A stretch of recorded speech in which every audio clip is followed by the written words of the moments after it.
documents that would put lives at risk?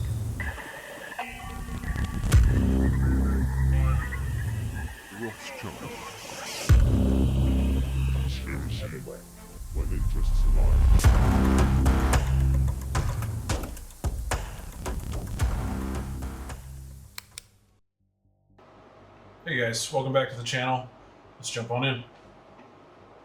Okay, it's been a very long time since I've made any type of conspiracy theory video. This one's going to be really long and elaborate, so make sure you stick around, and it's all for entertainment purposes only.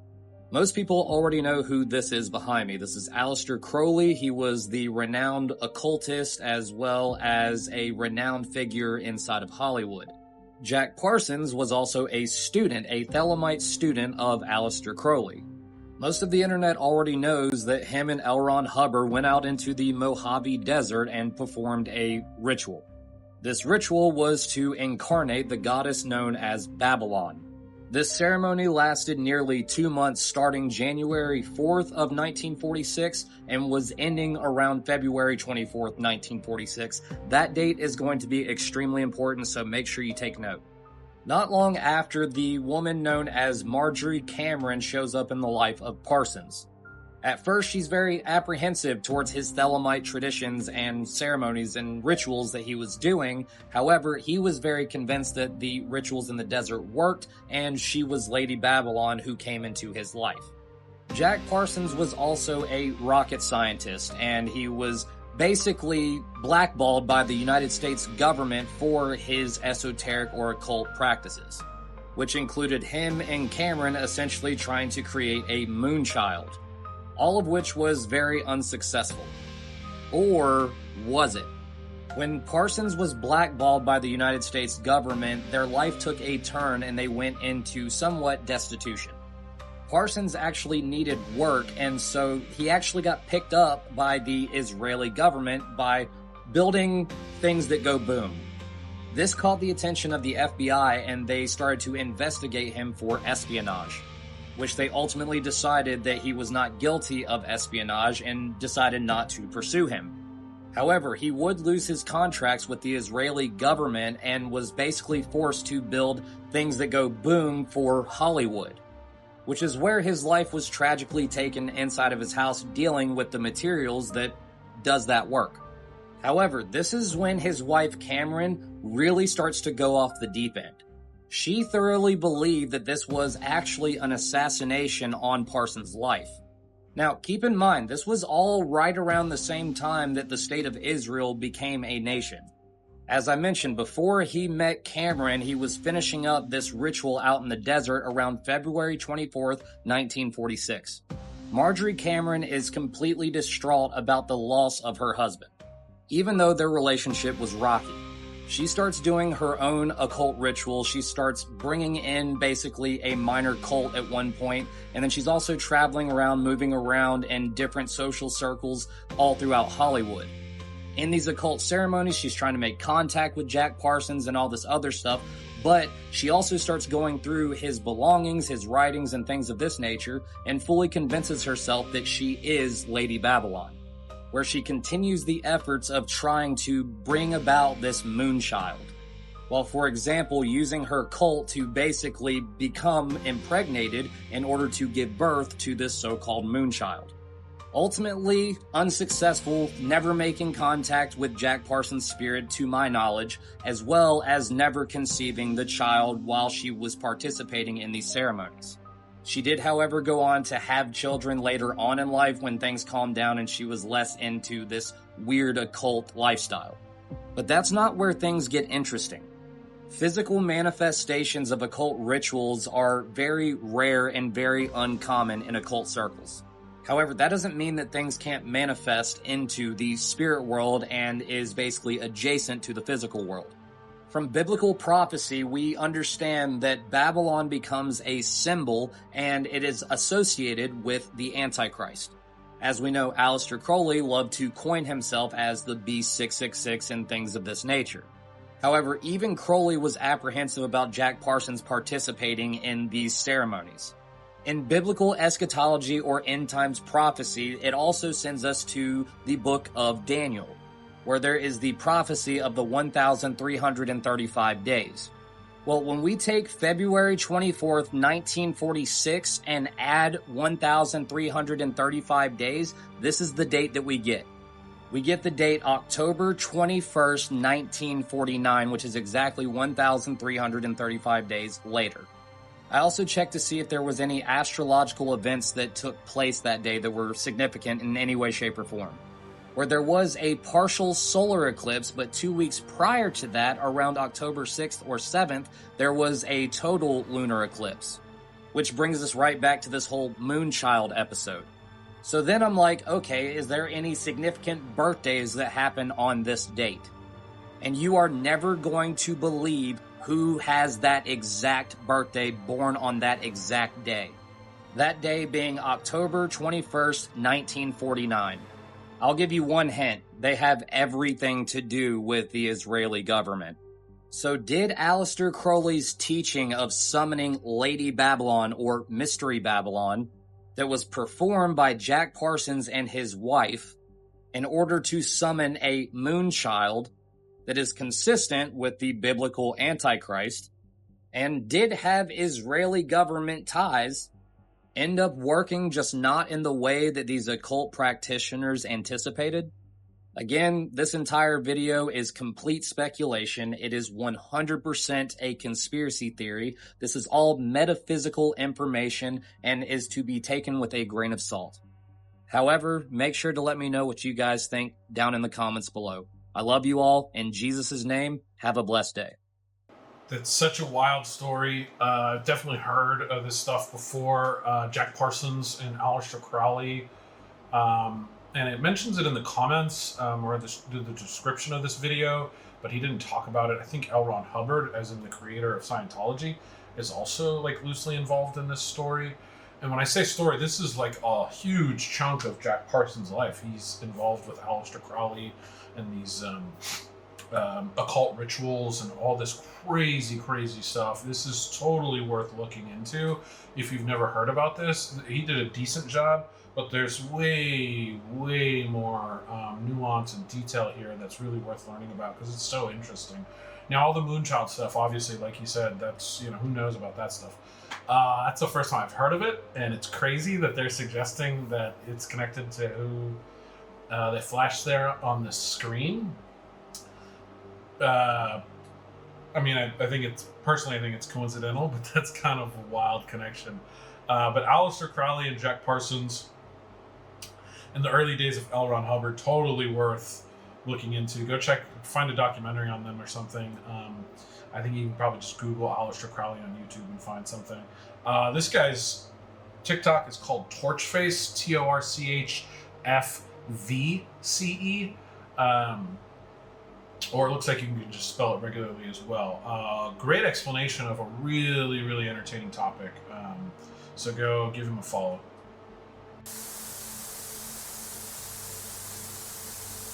So the details surrounding Oliver Tree's death are just too crazy to be a coincidence. Bear with me on this. A lot of the information I'm going to relay actually comes from content creator Connecting Consciousness. So most of you know rap artist Oliver Tree passed away in a helicopter crash when his helicopter collided with another helicopter. Tragically, no one survived. And just 2 months before Oliver Tree's tragic helicopter crash, he shared the plans he had for his money after he was no longer with us. Interesting. But to start, I'm going to connect it to another helicopter crash. 333 weeks ago, we lost Kobe Bryant in a helicopter crash. And before that, interestingly enough, Kobe Bryant did a commercial for Call of Duty Black Ops that also included a helicopter crash. So pay attention to the three. Oliver Tree was just about to reach 3.3 million followers on Instagram and was just 2 weeks away from turning 33. Also in the helicopter was content creator Gasper Prim, also known as Gaspy. On Gaspy's YouTube page, you can find a short documentary that includes crashes, but in the background of one of those crashes, you see the number 614. This is the exact date of the crash that Oliver Tree and Gaspy lost their lives. Oliver Tree also just posted his 126th post, 126. Kobe's crash happened on 1/26. Also, Oliver Tree had claimed to have been approached by the industry reps or the Illuminati, but refused to do what they asked. But in one of Oliver Tree's songs titled Hurt, he does have lyrics stating that he did indeed sell his soul. Like I said, a lot of coincidences, but let me know what you think. I don't know that you can put a lot of credence behind these claims, but gosh, they're wild, right? All the coincidences are so nuts. The other one that comes to mind is the death of Matthew Perry, who played Chandler on Friends. He had a lot of weird stuff going on with his death. This one, though, is wild with all those coincidences and like the connections with the numbers and dates and stuff like that. That's just crazy. There's been a long-standing conspiracy theory that in order to make it really big in Hollywood, you have to be willing to make some type of sacrifice or something like that, someone close to you, or in some cases, apparently with Oliver Tree, even yourself. And I don't know how much I buy it, but there are some really wild stories, and I don't think the folks who are running Hollywood are above, having people snuffed out if they don't play ball. So there are some stories out there that I think are potentially more legitimate. For instance, the Anne Heche stuff. That one, I tend to lean more into it being semi-credible because she was speaking out against prominent person specifically in Hollywood who's got a lot of money and power. So that is different than this whole sacrifice ritual stuff. But, it's well known at this point that, Me Too, all that stuff really proved that, there are things that are required of some people to make it in that industry. So maybe it's not that much of a leap to think that they have to go to even further extremes, which to me nowadays is crazy. Like, why not stay independent? If you're truly talented, you can do it on your own. Anyways, it's really tragic. The guy is so young. He's younger than I am. And he obviously had a pretty good life, and it's taken so abruptly. Really, really tragic. Disturb you. You may not sleep tonight. And I've known this for some time. But in the last 2 years, I've had 3 separate people who have been in comm centers, communication centers, at classified bases, that have told me there has been intercepted communications from NHI, that they're just about fed up with that nonsense of us targeting them, damaging them, captivating their people, and doing this in a kinetic, meaning violent. Kinetic is another euphemism in the military. Just kinetic is just, casualties and destruction, violence manner. And then that the problem is, because we have these advanced technologies that are psionic and technological, our craft, the ones that we have that are man-made, have pretty much reached almost an indistinguishable level with the NHI craft or ET craft.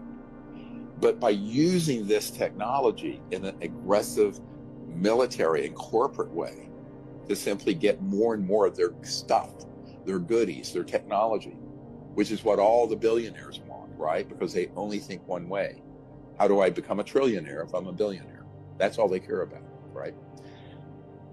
These civilizations out in space are absolutely fed up with that. And let me be clear about this. This is a warning and it is a threat. So we're back with another one from, I think his name is Stephen Green. I'm gonna have to look his name up, I forget. Talked about him maybe a couple of videos ago. Anytime this guy comes up, I'm gonna watch his videos just so I can, talk a little bit of trash here. Because I cannot stand this guy. He's been in the conspiracy community for as long as I can remember, longer than I've been watching this kind of content. And he's been involved in everything. He was there when JFK happened. He was on the moon when Buzz Aldrin landed. He was there when the aliens landed. He was at Roswell. He knows everything and everyone, and he's involved in every single conspiracy under the sun. And to me, it's like, you're just such a grifter at this point, man. If you've been around long enough, this guy just talks out of his ass, I think. you may want to believe some of the stuff he says, but how is it possible that some guy who's like really a nobody, I don't know where he came from, is involved in all these things?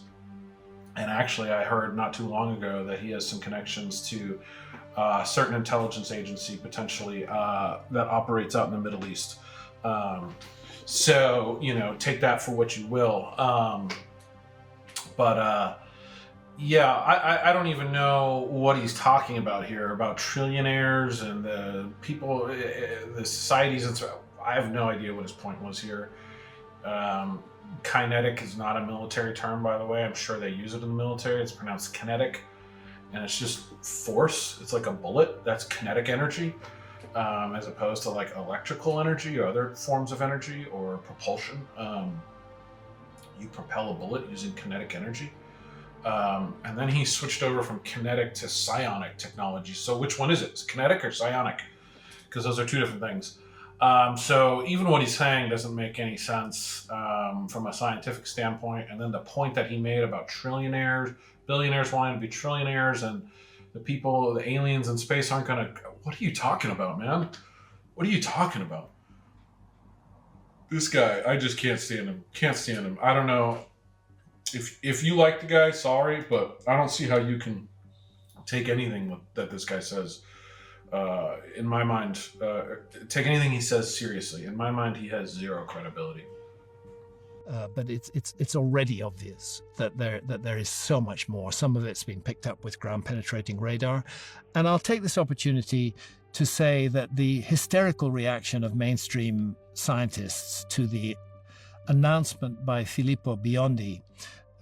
What is he saying? He's saying that there are enormous structures under the second pyramid, not the Great Pyramid, under the pyramid attributed to Khafre, Khufu's successor, the structures that go hundreds of feet deep under there, structures that involve spiral kind of stairways. The reaction has been overwhelmingly dismissing this. Archaeologists they won't look further, they say it's impossible, and they won't look at it. And I think that's shameful for people who imagine they're scientists. They should be looking further. I'd like to see the technology trialed in Turkey. There are underground cities in Turkey, Kaymakli, for example. We know every room in those underground cities. Run this technology on them. If they accurately reproduce what we already know is there, then we can be pretty sure they're accurately reproducing what's under the Giza pyramids. We need to do a lot more work before dismissing this. So I remain open to the notion that a huge underworld awaits discovery under Giza, and the ancient Egyptians themselves felt that way. They felt that Giza, the ancient name for it was Rostau. It was an entrance to the underworld. They saw it as an entrance to the afterlife realm. It makes sense that there would be much underground structures there. And you've been alone in the pyramids? Being with large groups in the pyramid is difficult, in the sense that the pyramid to me feels like a personality. When I'm in there with a large group, I feel the pyramid withdrawing. It's like it doesn't want to speak to you anymore. The place becomes a dead space. But if you can be in there with a very small group, or be there alone and just be still, let the silence descend, sit in that silence, in the very low lighting that's in there. Just pause and remind yourself that you're in the last surviving wonder of the ancient world. And it's an incredible privilege to be there. And just let it speak to you. And it does. This is, of course, my critics will say another proof that Hancock's a lunatic, but I'm just telling you what happens to me. I think it's a monument that communicates. What did it say to you? It said to me, go further. Very much so. All right, we're going to spend a few minutes talking about this one because I think it's really interesting and important in a number of ways right now. First and foremost, Graham Hancock in this podcast announced that he's having some health conditions, some health issues, and he'll be going into pretty serious surgery sometime soon. It sounded like it's relatively straightforward operation. It sounded like he just needed to have a valve in his heart replaced. I'm not a doctor or healthcare professional in any fashion, so I have no idea what I'm talking about. But from a layman's perspective, what little I know, I think that's fairly straightforward operation. That being said, All thoughts, prayers, well wishes to this guy. Whatever you may think of him, I think if you've watched his content at any length of time, you can, at a bare minimum, should be able to admit that he's a decent human being. And, we wish him all the best through, his health issues here. Wishing him a speedy recovery because his contribution to, I think, archaeology and ancient history is extremely unique and extremely valuable, despite what the mainstream might think about it. A little background on me. I was very lucky enough to go to an elite university. I went to an Ivy League university. A very unique story there. I'm not going to go too far into it, but I actually studied archaeology, only at the undergraduate level, so I'm not an archaeologist by any means, certainly not an expert, but I got exposed to that world in a way that a lot of people don't get that type of exposure, and I think that I really do understand how we can end up in a situation where you have folks like Graham Hancock, who's, let's take Graham Hancock as a metaphor for a number of people who are out there nowadays that are doing, research into these fields and are sort of outside the mainstream. And, Graham et al., Graham and crew, are sort of looked down upon by the mainstream, certainly, sort of poo-pooed, for lack of a better word. Their findings are dismissed, their theories are dismissed, a lot of their work and research is dismissed, and I think that those folks out there who have a deep respect for the authority and the institutions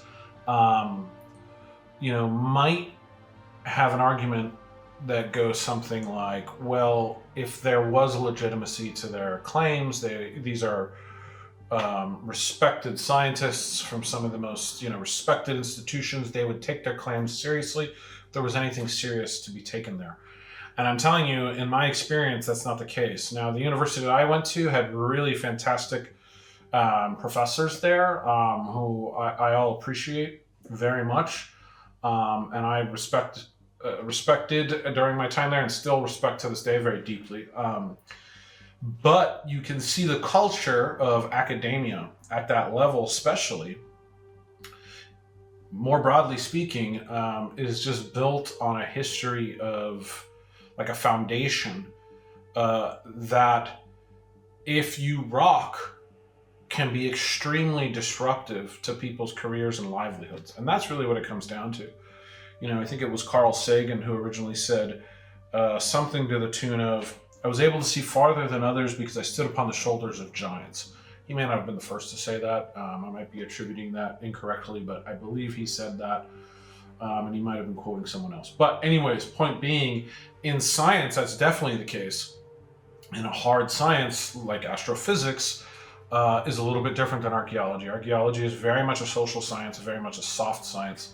And in a hard science, it's easier to stand upon the shoulders of giants as long as those giants did their science correctly, right? So you can assume that the science done in the 60s, 70s, 80s, was correct, right? And you can build upon that foundation and continue to further the field. In a social science, a soft science, if something back then was incorrect, everything that's built on top of that since then is then also largely incorrect, right? So it's like a Jenga tower that starts to fall. And I think this creates a tremendous amount of resistance from the mainstream academia when it comes to theories and ideas like this that are challenging to their status quo. And it's because it threatens careers and livelihoods and legacies. I mean, we're talking about decades, potentially over a century worth of research. That's all incorrect. If some of the ideas that Graham and crew are talking about are accurate, and all the other stuff that there's I think it's like a couple centuries worth of research. We're talking about something like ancient Egypt, maybe more, is all essentially invalid. So you have a tremendous amount of people who are incentivized to uphold the status quo. Additionally, academia, anyone who's been in that field, who is in that field, I think they can attest to this, it's extremely siloed, right? So, and some of Graham and his crew have talked about this, and I've seen it personally. In other words, the archaeologists are left to do the archaeology, and the biologists are left to do the biology, and the geologists are left to do the geology, and the physicists are left to do the physics. And so if someone in the geology lab comes across some data or a finding, whatever the case may be, that challenges something in the archaeology department, something that someone in the archaeology department is saying, it's often they try to avoid contention and countering each other's sort of findings directly. In other words, the geologists will sort of, not just geologists, but any field will sort of adhere to, the guidelines of letting the archaeologists take over at the point of archaeology. Hey, we found this, and we're just doing the geology. We're not going to make any claims about what that means for the archaeology of it all. And so I think as additional note on archaeology more generally, I think as technology advances, I think archaeology is being put into a unique position where, frankly, I don't know how academically rigorous it is anymore and will be able to remain as technology gets better. In order to be an archaeologist, I think you're going to need to have a tremendous amount of geological experience, biological experience, environmental experience, and just be this sort of expert in so many different fields. And that is not really the way that they were trained, at least when I was in university.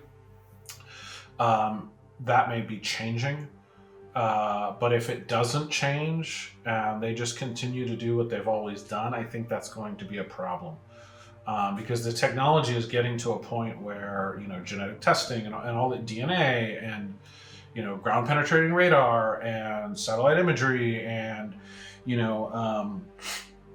machine learning algorithms and all of these different things are tools that your average archaeologist has no grasp over. And if they're not able to leverage those tools, they won't be able to do really compelling research in this field. So I hope it evolves and doesn't sort of stick to where it is. That being said, academia has not been an industry, or let's say not industry, but academia is not the type of community that tends to be at the forefront of sort of innovative or disruptive behavior. That may sound a little silly to say, because certainly many incredible innovations have come out of our academic institutions. Obviously, that's the case. The university that I went to has a very storied history in physics and some of the contributions that they've made in that field over the years. Stanford University has been at the forefront of technological development in the past, 30 to 50 years, and in other ways probably before that as well. But so I understand that they are making contributions to innovation more broadly, right? I'm not ignorant of that. What I'm saying is from a cultural and societal standpoint, no, not societal, let me say cultural standpoint, in terms of the culture of a university, the university, broadly speaking, is not very innovative in terms of moving the needle on how they think, right? They tend to stick to their guns. Now that doesn't, that's excluding the student population, right? Because I mean, the university I went to is also very well known for being activist in nature. And not just right now with some of the goofy stuff that's happening, but we're talking about in the past with real activism. So I don't suspect, or I don't have a lot of high hopes for the culture within, we'll say, the faculty of academia to make any significant innovations in how they see things and how they approach the world and how they approach their field. But I hope that changes, because what Graham and some of these other guys are talking about is so interesting. And when you hear the research and more comes out to support their claims, it's just so compelling. And it's just so tragic that not more people in the mainstream who have greater access to resources, shall we say, not all of them. Archaeology departments are not very well funded, even at the most elite of universities. So I'm not going to say they have access to more resources than someone like Graham Hancock, who has a television show on Netflix. Graham, at this point, may be a better resourced than a lot of elite universities in this country, at least the archaeology departments. So, but the archaeology departments at these elite institutions bring a tremendous amount of credibility. And that's something that still carries a lot of weight and is still extremely valuable. And I just wish that they would take these ideas a little bit more seriously, even if it's to disprove them, right? Like, stop dismissing them. Your appeal to authority no longer works in today's world, right? That's dead. The appeal to authority is dead, okay? So if you're just poo-pooing it without putting significant work into demonstrating why it's wrong, then you know, you're going to be not well received. And I think Graham had a debate with someone named Flint Dibble, and I think there's a pretty good example of someone who did a very poor job of representing the academy. Like, come in, take it seriously, right?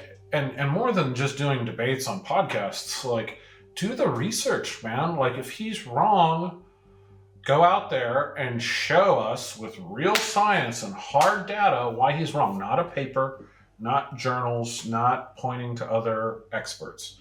Go out there and show us with the actual, like, hard science, right? That's what we want to see. And if you could disprove what he's saying, then I think it would shut up a lot of the people who support this guy. But so far, I have yet to see any of that happen.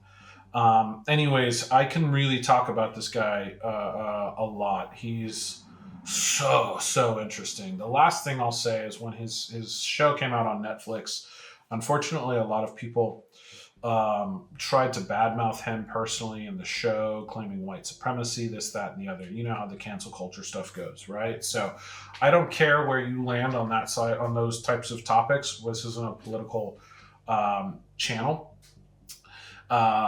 All I want to say about that, because I do feel, you know, personally connected to this guy and the story and everything. So at the risk of being overly political, I do want to say, like, if you feel that way about this person, you need to go watch more of the content.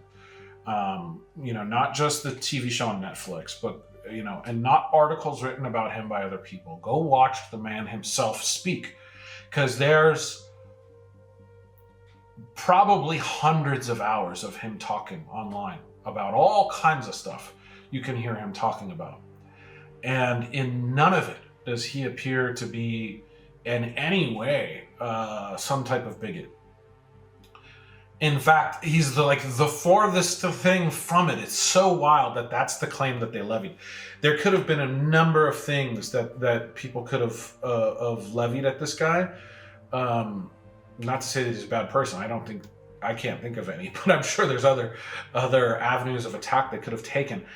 That one was the worst, because he's like this peace-loving, you know, typical 60s hippies love child. Like, he's like got long proven history of like being well connected to indigenous tribes all over the Americas.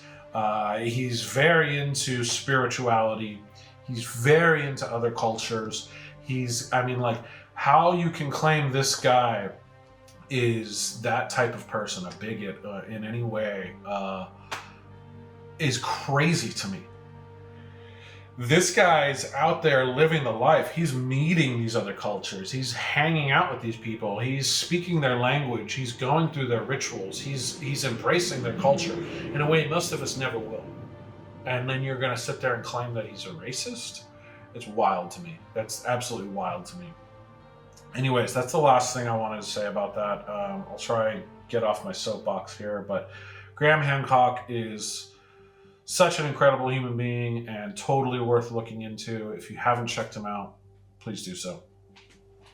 What's the wildest conspiracy theory you've ever heard? I'll start. I knew someone, don't know if they still believe this, but it's definitely some of the most bonk things I've ever heard, who believed that humanity is from Mars. We're Martians. Because of the rivers found on Mars, so on and so forth. And that we were destroying Mars in our ever-expanding progress. So, as a last-ditch effort to preserve the human species, they sent a pod to Earth, the pod of which was the meteor that wiped out the dinosaurs. And 2 people unloaded, Adam and Eve, whose task it was to turn Earth into a survivable environment and repopulate the human species. I've heard something like this as well in the past. I think it is kind of a wild theory to believe in very strongly. But these are the fun aspects of conspiracy, right? Like, I love talking about these kinds of ideas because it's like, oh, okay, what made you think that? And there is some weird science out there and evidence that suggests certain things, nowhere near compelling enough to accept this story as fact, but it's still fun and interesting to think about. Same thing with the Anunnaki. Like, I love thinking about the Anunnaki and you know, listening to podcasts and content about them as well. But yeah, I mean, you know, I like to, you know, stick to, if we're going to really go deep dive analysis, what's true, what's fact, I like to stick to some of the more political stuff. But who cares? The crazy ones are fun, man. Enjoy yourself.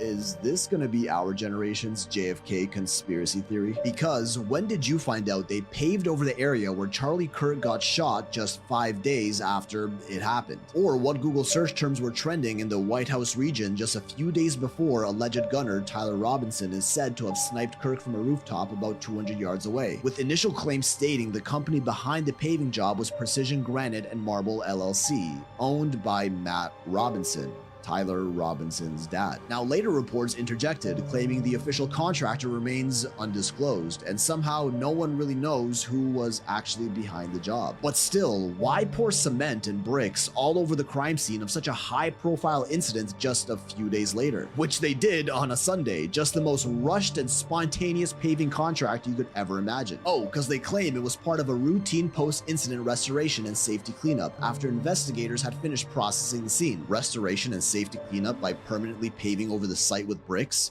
Right, I'm sure that's exactly what it was. Just like how searches for Tyler James Robinson, the full name of the main suspect behind the shooting, skyrocketed on September 12th when the police caught him. Which makes sense, everyone wanted to know who he was and were looking him up. But if you go back just a little bit on Google Trends, we see a small spike for this very specific name on September 9th. The day before it happened. And zooming in, we see that search spike just so happens to come out of the Washington, D.C. region, where, you know, the US government operates from. Kinda weird, don't you think? I'm sure it's nothing, but it doesn't end there. Because searches for the term Losi Center, which is the name of the campus building that Tyler shot from, also sees a totally random spike in search activity on September 8th. 2 days before it happened out of, you guessed it, the DC area. And again, we see the huge surge here after the rest of us found out where it happened. Or the search term Mauser 98, a fairly obscure vintage German bolt-action rifle from World War II that happened to be Robinson's very specific weapon of choice for the job, saw its own nothing to see here spike in search volume on August 27th, exactly 2 weeks before the incident. Once again from the capital DC region of the United States. Not implying anything here, just showing you the Carfax.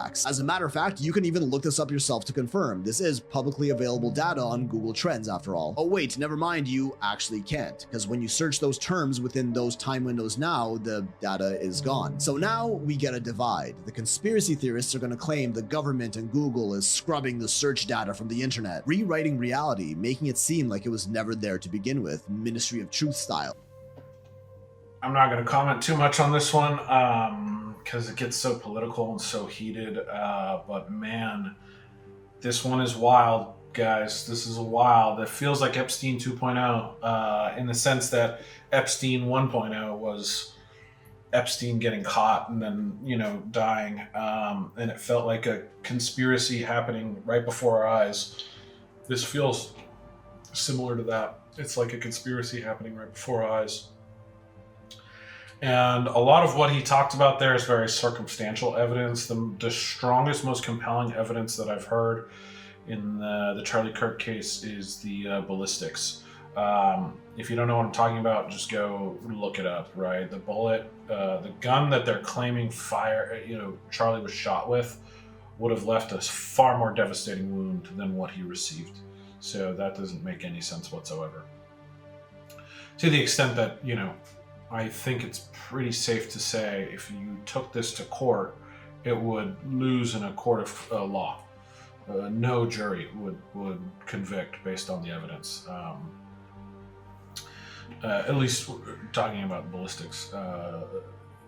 Obviously, there's more to it than that. But anyways, yeah, so much with this one, and it's still constantly being talked about. There's a lot of characters out there, and a lot of different people feel a lot of different ways on this one. But to me, it's wild. It's like something happening right before our eyes, and I don't even know what to say about it. It's just I stopped paying attention honestly because it was like getting a little bit too crazy. But personally, I think I kind of have a sense of. I feel like I have a sense of what really went down. But I think this is one where everyone has to make their own decisions. So go research it and decide for yourself. Is the Illuminati real? Like, is that, I know people use that label to name like, okay, powerful people, but so take that with a grain of salt, like that label of Illuminati, like as a group, like, is there an actual group of powerful people that kind of control everything? Okay, let me say, my situation I feel like it's very personal. Like, I feel that there definitely is a group of people that have made things very difficult for me, but I don't know if they're Illuminati. I don't know what they are. I always was looking at it as if this was a personal issue, that one person didn't really like me and they happened to be in a powerful position, and they were able to use their influence to make people go against me. I never looked at it as if it was like an entire secret society against me. Yeah. But who knows? It could be. It could have been. Who knows? I was just curious. I've never seen or heard of this guy before. Bryce Crawford, it looks like. But this looks like it's the official TMZ TikTok channel. So maybe he's just someone who works for TMZ. People out there might know who this is, and I'm just out of the loop. But I was like, how did this guy get an interview with Nicki Minaj? Who the hell is this? Thought it was interesting because I noticed some text on his arm. Anyways, the Illuminati. For those that don't know, a group named the Illuminati 100% existed like hundreds of years ago. That's not a theory, it's a fact. It's a historical fact. That was, like I said, hundreds of years ago. We don't know if they still exist today. Probably don't. The official story is they ended a long time ago, but it was a secret society similar to something like the Freemasons or something like that. So is there something like that operating today in Hollywood? Who knows? I don't. It wouldn't surprise me totally. I mean, you go to any university in this country, and there's fraternities and sororities, and they have their own traditions and secret rituals and stuff like that, and it bonds members. And then you have a network for life that you can rely on and help leverage to achieve certain career goals and financial objectives, and et cetera, et cetera. Why wouldn't something like that exist in Hollywood? Ritual bonds people. Now, are they some mystical group that requires sacrifices and blood rituals, and they're pulling the strings behind all the world government? That's something else, right? But does a group that is sort of a cult in nature exist in Hollywood? I would say more than likely. I mean, these are people with a lot of money, creative, open-minded types of people. We talked about Jack Parsons and Aleister Crowley a few clips ago. Why wouldn't there be more groups like that in Hollywood operating? If not, maybe I should go start one and be the new Aleister Crowley. Watch this. If Putin did go crazy and decided to launch a nuclear missile, it still might not actually happen because... The way that the military is structured in Russia, the commanders have independent jurisdiction over the missile they command. Really? In Russia? In the United States, it's not like that. Really? In the United States, the president says launch, he gives a code, and done. Everybody launches. In Russia, he says launch, and each individual commander has to say launch. Which means that if the CIA were running an intelligence assessment and determined that 99% of commanders would not take the order, that might be all the United States needs to be like, well, let's go in and take out Putin. That's really interesting. I had no idea it was like that over there. To be honest, it sounds like potentially a better system. The more you hear about Russia, and I don't know if I should even say this, but think critically about certain things. I mean, I'm not a fan of communism, but it kind of makes you take a second look. This being a perfect example of that. Is this a better system? Not suggesting communism is a better system, but just suggesting there are other ways to look at life. Flat Earth is a psyop to discredit all other conspiracy research. Proving NASA is fake kind of, to me, proves the Earth, the Earth is not a globe. NASA was created right after Project High Jump. They did Project High Jump. Now, let me ask a question. Could you bring me a gallon of water without a container?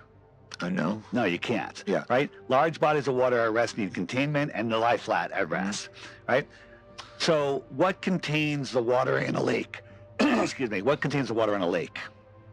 The shoreline is higher. Flat. The shoreline's higher than the water. It's containing it. So you have, your container, which is the lake bed. But if one side of the lake was lower than the water, would the water be contained? The water would flow away. I don't think so. So if you took the average height of all the continents, can you guess which one's the highest? Antarctica. It's over double the height of any other of number 2. Really? Double the height. Never heard that. So Antarctica, in our model, is the shoreline that surrounds the world oceans. So the world's oceans are the big pond that we had in Kansas, and it contains our water. Man, Flat Earth, here we are again. I can't help but pick on you guys, man. I thought this one, when we first started, I thought this one was going to go somewhere interesting that I might agree with. When he said Flat Earth is a psyop meant to discredit other conspiracy theories. Yeah, 100%. That's something I can buy into. But then he went into it legitimately. So I think he was saying that sort of tongue in cheek, or maybe we sort of got cut around in the podcast here. But this is such a joke, man. And I'm reading some of his comments, and they make absolutely zero sense. Listen, you need more than one point of evidence. There's one comment here that specifically says, the Earth is spinning. How do the stars stay in the same place? ? That's the proof. Nothing else needs to be said. If anyone can explain that rationally, I will listen. Thanks in advance. What the hell are you talking about, man? Alan Rig 3? What the heck are you talking about? The stars don't even stay in the same place. Well known that the stars move around the sky. What are you talking about? I mean, it's always the goofiest people like this. And the guy in the clip himself is clearly not that bright. Making a ridiculous argument. And I don't even know if the claim that he said makes any sense. The shoreline of Antarctica is higher than anything else. I think that's what he's trying to say. And I've seen those ice cliffs in Antarctica. They're tall, for sure. It's pretty impressive. But listen, man, you need a whole system, right? Like, there is a system at play for a globed Earth, right? Like, we understand gravity. We understand all of these different things. It's backed up by a tremendous amount of evidence and science and all this stuff, right? And I'm not saying it's perfect and there aren't issues and you can pick things apart, but you can't point at one thing and expect the Jenga tower to collapse like we were talking about in the clip with Graham Hancock on archaeology. This is hard science. This is a different ball game, right? So because the shoreline of Antarctica is higher than every other shoreline on Earth, if that's even true. I don't know that that's true, but even if it is true, it's irrelevant. It doesn't prove anything. There's still a massive amount of evidence and research and science and et cetera, that still supports and proves a globed Earth. So you got to do better than that. You got to do better than that. This one is just absolutely goofy, and it's always the goofiest people. I've never, ever, ever, ever, ever seen anything even remotely compelling around flat Earth. You'll notice I've been playing around with the background just to taunt you flat earthers. I'm bringing a globe, like a floating globed Earth statue that's going to be up here hopefully next week, maybe tomorrow. This stuff is so goofy, man. Just absolutely. And I'm probably risking subscribers by talking about it too much, but this is one of the worst ones. One of the worst ones in the conspiracy community. It's really, I don't know why it won't go away. It will not go away, which is why I do think like there's got to be some type of psyop behind this shit, because it's like, how is this still... Like, there are some real stupid people who roam around in the conspiracy community for sure. But overall, it's mostly curious people. And in my point of view, the more curious you are, the more you end up learning about the world, life, yourself, other people, other cultures. Like, curiosity is fantastic, right?